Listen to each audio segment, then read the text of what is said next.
Hi, this is Johnny Hansmeyer, and what movie do you want to watch? The movie I'm going to be reviewing for you guys today is Nefarious, Merchant of Souls. Now, this documentary is directed by Benjamin Nolet, and it's about his journey going around the whole entire world, talking and researching what human sex trafficking is all about. Now, this documentary is very good. It pulls you at the right heartstrings. It doesn't sugarcoat a very dark issue, and it just really has really huge darkness in this movie.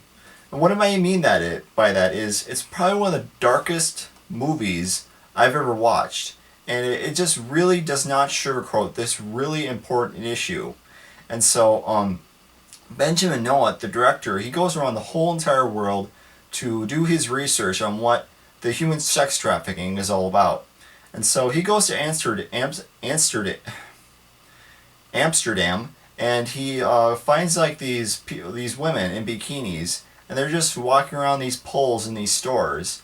And he goes to the manager of this place, and he asks him what he thinks of it. How does he like working there? And he says, "Oh, it's really great. The women really like working here. I mean, you can get any women you want and have sex with them. I mean, it's like ordering a pizza." And it's really, really, really bizarre. My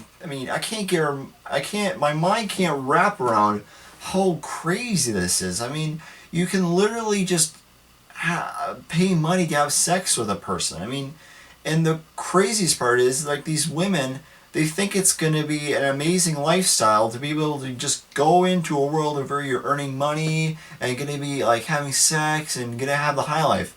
But that's not what it's like at all. I mean, people put in like an ad of like that, like working in a mall, but they're not. They're going to be like being forced into a room and being beaten to death. And the craziest part is half the time they're lied to, and they think that it's going to be a great lifestyle, but it's not. It's a lifestyle of abuse and torture. And there is more people in sex trafficking today than there was slavery a few hundred years ago. That is the craziest part about it. We think that the world is better than it once was, but it's actually getting worse. But anyway, that's getting a little bit off topic. This documentary is very good. I enjoyed it a lot. There is not a boring sight in this documentary. It is very good. Benjamin Nolet does a superb job on trying to find out this industry and what people are doing in it. And so he interviews people that have done the business before, people who were in sex trafficking.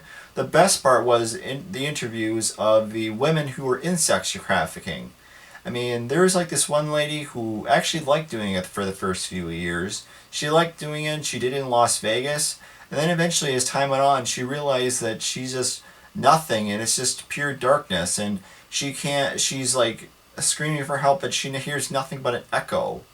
And it was really sad because these women were expecting something great, but yet they got nothing, and they were treated worse than dirt. And it was by far one of the saddest things I've ever watched.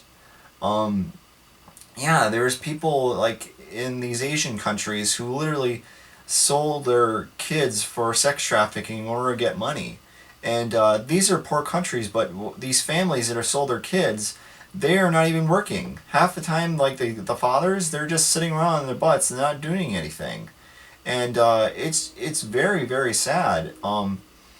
But the downsides of this documentary is it has unnecessary shaky cam in the interviews.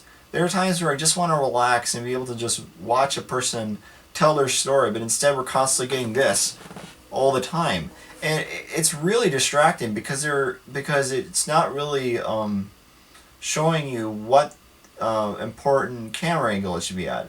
But at times it has its good use because there are times where there's some really unnerving scenes, and the shaky cam really helps you sit at the edge of your seat, and it really helps you just want to be able to focus in on this scene.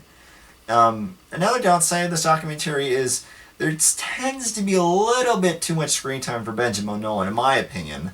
I feel like half the time I want to hear more of the story of the interviewers, but instead we're constantly getting way too much screen time by Benjamin Nolan. But those are the only downsides. But the rest of the movie is very educational. It kept me interested throughout, and pulled me at the right heartstrings when it, especially in the scene of where it showed the women in sex trafficking telling about their story, and then they finally get out, and they talk about how they had a relationship with Jesus Christ. I mean, that is the best story of redemption. Being able to get out of a life of literally hell and being pulled out of the clutches of it and being able to start a relationship. And it was by far one of the more happy endings I've ever watched because it really just showed you that God can help anyone. And I'm a Christian myself, and it was very, very comforting to find out there is still hope. There is still people that can make a difference, and there is still prayer. I mean, if you want this issue to end, we must pray. We must pray for this issue to end. And yeah, so it was very good. It was very dark, but I felt very educated after watching this documentary. So I probably rate this documentary probably 4 out of 5 stars.